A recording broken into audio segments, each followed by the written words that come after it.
माघे सङ्क्रान्तिमा तिलको लड्डु र भुजाको लड्डु नबन्ने घर सायदै होला। माघे सङ्क्रान्तिमा घिउ चाकु तिलको लड्डु नखाने त कुरै भएन। यो त हाम्रो ट्रेडिसनमै छ।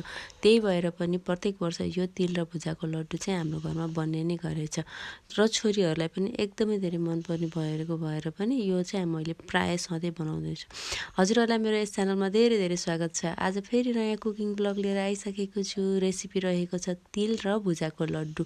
बनाउन एकदमै सजिलो, खाना एकदमै मिठो, एकदमै हेल्दी र माघे सङ्क्रान्ति स्पेसल यो लड्डु बनाउनको लागि पहिला म तिलको लड्डु बनाउँदैछु। त्यसको लागि तिल लिए, त्यसको लागि भेली लिए। मैले चाहिँ यो तिललाई चाहिँ राम्ररी सुकाएर केलाएर अब यसलाई भुट्न जाँदैछु। यसलाई मजाले भुट्नु पर्दछ। भुट्ने एकदम ब्राउन बनाउने गरी भुट्ने होइन कि म यो पाकोस्, यसको काँचोको स्वाद मिठो हुन्न, त्यही भएर पाकोस्। यो मजाले यसले चाहिँ भुटेपछि आवाज आउँदछ, पड्केको आवाज आउँछ। त्यस पछाडि चाहिँ अनि यो रेडी हुन्छ। मैले यो रेडी भइसक्यो, यसलाई भाँडामा ट्रान्सफर गरेँ। म अलिक धेरै नै क्वान्टिटीमा बनाउँदैछु अहिले। त्यसले गर्दाखेरि चाहिँ म 2-3 चोटि नै मैले यो तिललाई चाहिँ लिएर भुट्दैछु, 2-3 घान गर्दैछु। यसले गर्दाखेरि चाहिँ हामीलाई सजिलो हुन्छ। त्यस्तै मैले भुजालाई पनि लिएँ। यो भुजा फ्रेस भुजा, आवाज राम्रो आएको छ। तर म यसलाई चाहिँ 2 मिनट जति भुट्न जाँदैछु। यसले के हुन्छ, भुजाको स्वाद पनि एकदमै धेरै मिठो हुन्छ।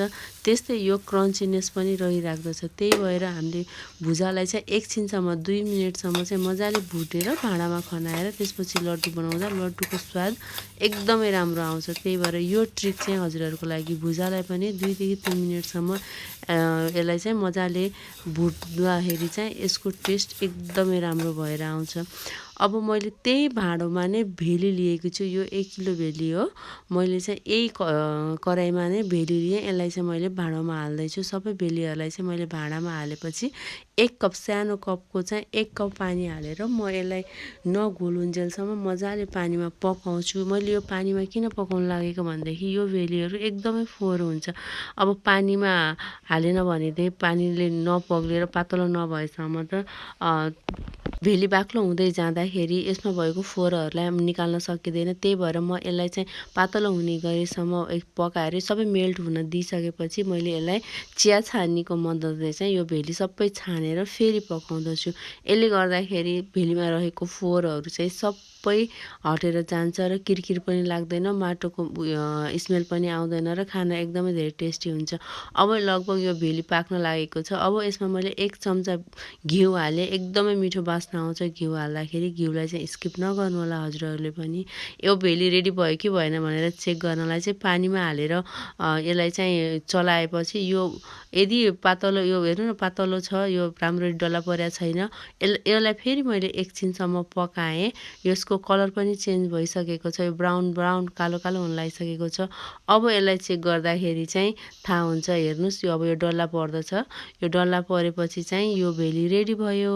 अब चाहिँ म यो भेलीलाई के गर्छु भनेदेखि प्राय युट्युबहरूमा, टिकटकहरूमा एकैचोटि भेलीमा तिललाई हालेर पकाएको हुन्छ। तर त्यस्तो गर्दाखेरि के हुन्छ, धेरै क्वान्टिटीमा हाल्दाखेरि चाहिँ राम्ररी त्यो लड्डु बटारिँदैन। पछि भएपछि एकदमै सानो आँचमा भेलीलाई चाहिँ राखिदिने होइन। यदि घरमा हजुरहरूले चाहिँ आगोको प्रयोग गर्नुभएको छ भने आगोको कोइलामा थोरै हल्का उसमा हालेर चाहिँ अनि हजुरहरूले भेलीलाई राख्नु होला। त्यस पछाडि लड्डु बटार्नु होला। मैले लड्डु बटार्न सुरु गरिसकेँ। मेरो छोरीहरूले हेल्प गर्दैछन्। लड्डु हेर्नु कस्तो पर्फेक्ट लड्डु भइसकेको छ। हजुरहरूले पनि यसै गरी बनाउनु होला। यो ब्याच सकेपछि फेरि आगोबाट हजुरहरूले चाहिँ फेरि भेली हालेर त्यसपछि फेरि लड्डु बटार्न थाल्नु होला। एकैचोटि हाल्दाखेरि चाहिँ त्यो राम्ररी लड्डु बटारिँदैन। पछि त्यो फुक्न जान्छ, फेरि त्यसलाई पकाउने झन्झट हुन्छ। त्यसले गर्दाखेरि चाहिँ अघिको त्यो पाकबाट फेरि हजुरहरूले भेली हालेर फेरि नेक्स्ट लटमा हजुरहरूले फेरि लड्डु बनाउन सक्नुहुनेछ। मैले त्यस्तै गरी नै बनाउँछु। हाम्रो घरमा हामीले चाहिँ यस्तै गरी बनाउँछौँ। यसले गर्दा के हुन्छ, भेली राम्रोसित ठिक भइरहेको छ। यदि पकाउँदा बाक्लो भयो भने चाहिँ थोरै पानी हालिदिनु होला अनि भेली रेडी भइहाल्छ। फेरि हेर्नुहोस् त कस्तो पर्फेक्ट। मैले चाहिँ सानो छोरीहरूको लागि बनाएको सानो सानो लड्डु। अब मैले फेरि यही भेलीको पाकबाट चाहिँ भुजामा चाहिँ फेरि मैले यो भेलीको पाक हालेँ। त्यस पछाडि मैले चाहिँ एउटै पाकबाट भुजाको लड्डु र तिलको लड्डु बनाउँदैछु मैले। हेर्नुहोस् अब मैले भुजाको लड्डुलाई अब रेडी गर्दैछु। भुजामा चाहिँ भेली हालेँ, त्यसपछि मजाले चाहिँ मैले यसलाई चाहिँ लिँदैछु। यदि लड्डु बटार्दाखेरि लड्डु बटारिएन भनेदेखि हजुरहरूले चाहिँ हातमा हल्का पानी लगाउनु होला, त्यसपछि लड्डु बटार्नु होला। तिलको लड्डु भुजाको लड्डु दुवैलाई पानीको हेल्पले गर्दाखेरि चाहिँ एकदम राम्रोसित लड्डु बटारिन्छ। हजुरहरूले पनि हल्का धेरै पानी होइन, हल्का पानी लगाएर चाहिँ मजाले लड्डु बटार्नु होला। हेर्नुहोस् त कस्तो पर्फेक्ट लड्डु बनेको छ।